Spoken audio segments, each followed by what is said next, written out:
I spent 80 hours traveling across countries, fighting countless monsters, and stopping a deadly pandemic. And all of this started because I needed a medical license to look at naked women. Hi, my name is August, and today I'm talking about a grand epic adventure, Evenicle 2, a classic turn-based JRPG with a dash of wholesome, horny loving. For this is a visual novel brought to you by Alicesoft, the same developers behind the infamous and more questionably wholesome Rant series. Regardless, this is a game solely dedicated to amassing a harem of beautiful wives while saving the world through the power of my massive gorilla cock.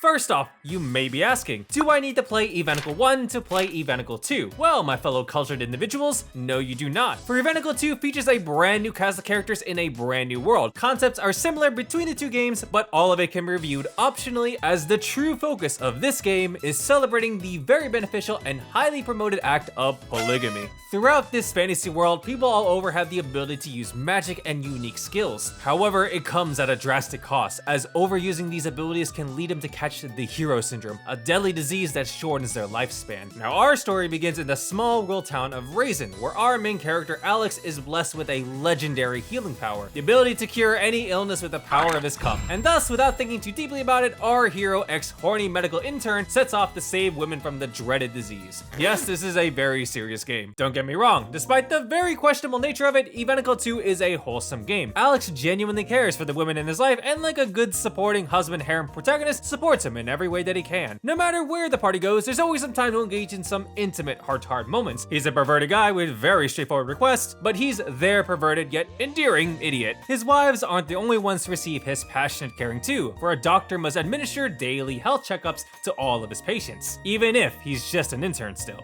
Guys may or may not be included. Overall, it's a little bit different from the first Evenicle, where a certain African warlord who told legends about bowling balls and sausages in the first game. Evenicle 2, in comparison, is much lighter on the content. What doesn't change, however, is how expansive and detailed the world of Evenicle 2 is. There's a surprising amount of care put into the intimate details, given we have places like Raisin Town, or Yellow City, or Lake de Pussy. Almost every single NPC, item, or landmark you come across has a very thorough backstory about it. These details don't really matter at all, but I do think that the socioeconomic consequences of how a group of demonic talking pottery running an underground elf strip club is sure to turn an eye. Frankly, I was both surprised and not surprised at all, to the point where I just accepted it as a natural course of life here in Evenicle 2. Life is full of action, drama, and comedy, and Evenicle 2 is no different. There's giant mechanical robots, emotional acts of passion, and lots of loving. A lot of it. Every character shows off their flirtatious charms in their own special way. Some are great, and some are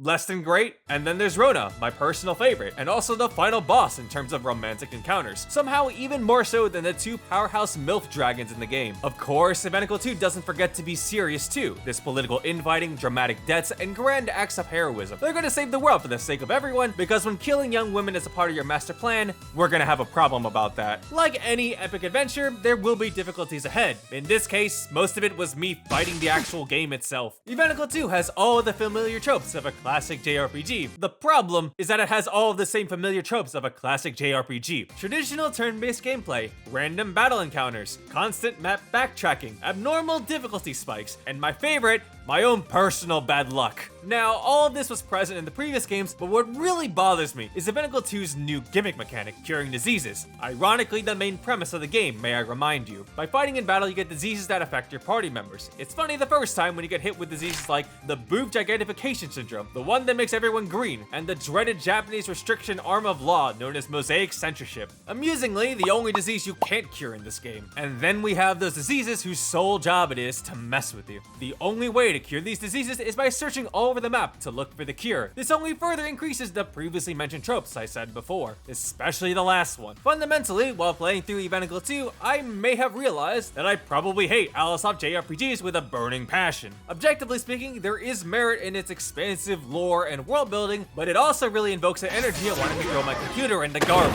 Where I came for the story and all of the hot women, what I actually got was the game fucking me in the ass instead. So here's my advice so you don't have as much of a hard time as I did. Guide to gameplay. Pump up those numbers for Alex's magic stat for massive damage. Prioritize critical, multi-hit, and evades for content and platinum. Yuragi is your tank, so stack those defense numbers, and Charlotte is your speed support. And even then, the game still kicked my ass. Sure, I may have been 10 levels underneath the recommended level, but I refused to grind in a visual novel of all things. And 80 hours later, I finally finished the game. and I could finally close the Evenicle 2 Wikia page. In summary, if you haven't realized it yet, I pretty much hated playing Evenicle 2, as it took me an entire year to finish it. For a sequel, it doesn't feel like the gameplay in general has improved for quality of life. It's Evenicle 1, but with a new coat of paint. So why did I finish it then? Because despite me throwing in the towel so many times, I did enjoy Alex's grand adventure to save the world and marry multiple wives in the process. It's a good old fantasy story with characters that grew on me. Would I ever go to play it again? Absolutely not.